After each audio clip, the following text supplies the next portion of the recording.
Hey, I'm Rachel Abbott, and welcome back to the Standard's Tech and Science Daily podcast.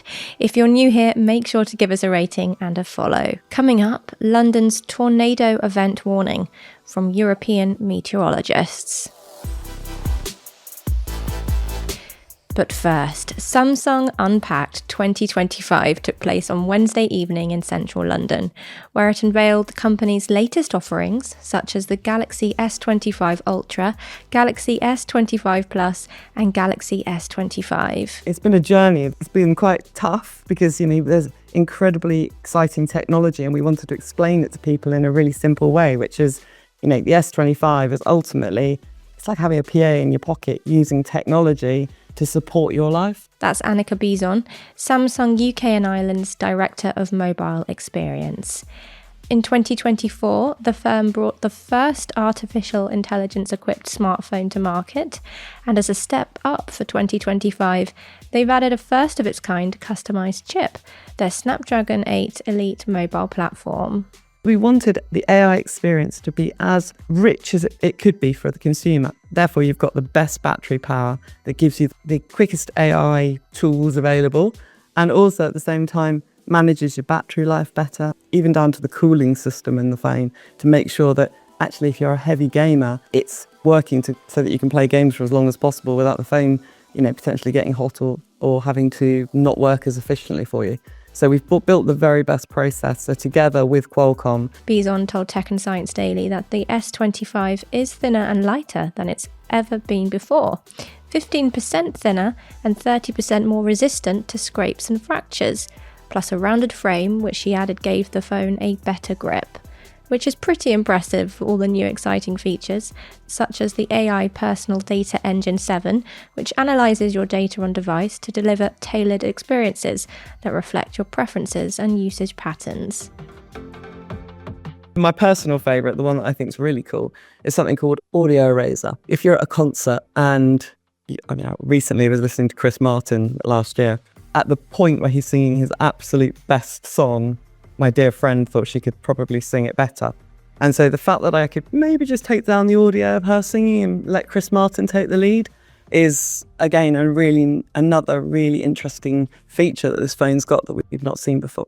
On the question on security privacy, Bizon explained that this is an area the firm take incredibly seriously, with the introduction of post-quantum enhanced data protection, alongside theft protection and the personal data engine, allowing you to be in control of where your data sits. To read more, visit standard.co.uk or tap the handy link in this episode's notes. Next, London has been given a tornado event warning for the weekend by European meteorologists.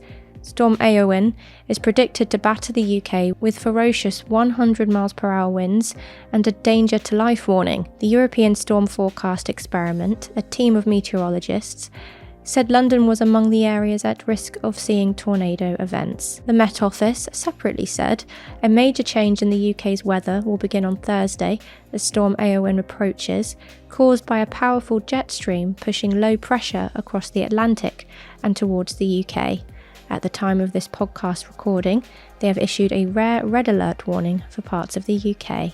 So that means my very small sausage dog, Bean, will need to be carried securely this weekend so she doesn't get blown away. Next, and to be or not to be, that is the question. Why am I reciting Shakespeare, you ask? Well, the Royal Shakespeare Company is announcing its debut in video gaming today. They've teamed up with Ink Stories, a New York-based independent game studio and publisher, to create a new game called Lili. Lili is set in Iran with Lady Macbeth, one of Shakespeare's most iconic female leads. Players can immerse themselves in Lady Macbeth's world and make choices that influence her destiny. Macbeth's witches are reimagined as hackers with surveillance cameras and cyber infiltration. Lili is now in development and slated for release later in 2025, with the final release accessible across gaming platforms.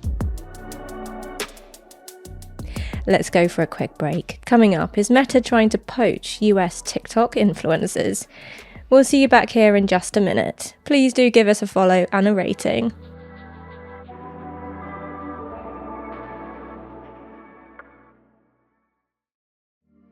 Welcome back.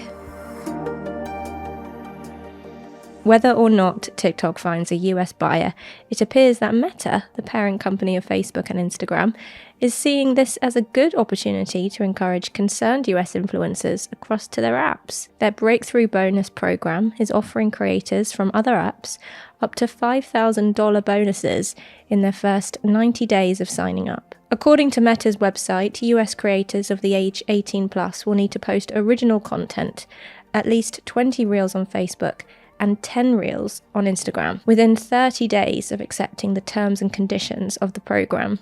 Without mentioning TikTok, they say creators must have an existing presence on a third-party social account. Next, Hollywood actress Amy Schumer has said that following abuse online, calling her a moon face, she has since been diagnosed with Cushing syndrome. Schumer explained what happened and her condition on the Call Her Daddy podcast hosted by Alex Cooper. She said that it wasn't just the trolls that made comments, but soon experts were making similar comments about the puffiness of her face too. Cushing syndrome is a condition where the body produces too much of the hormone cortisol. One symptom is the appearance of weight gain in the face. Next, Lime bike rival Forest is set to become the first of the UK's capital to launch a bike with a child seat and another bike that allows cyclists to safely carry another adult passenger. The firm hopes to have the models out on London streets by the end of 2025. They have also secured £13 million of investment funding to expand into boroughs such as Hackney, plus hope to one day move across the English Channel and launch in Paris. And finally, star of TikTok, Instagram and YouTube, David Larby, who has over 1.4 million followers, joined our sister show, the Stand Up Podcast, for his thoughtful take on finding everyday happiness in line with the Bigger Life Festival at the London Standard. Something doesn't have to be a huge deal for it to be worth being happy about. I have a very good friend who kind of describes it as 99% of life is kind of the everyday, the mundane.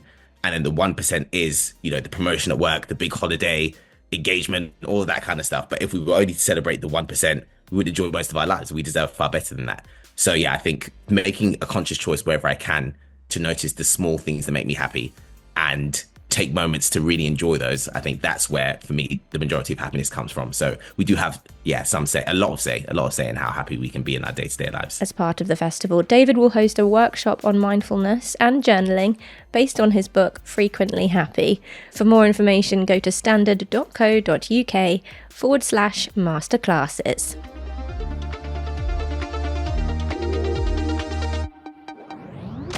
And that's Tech and Science Daily. This podcast will return tomorrow. In the meantime, for all the latest news, head to standard.co.uk.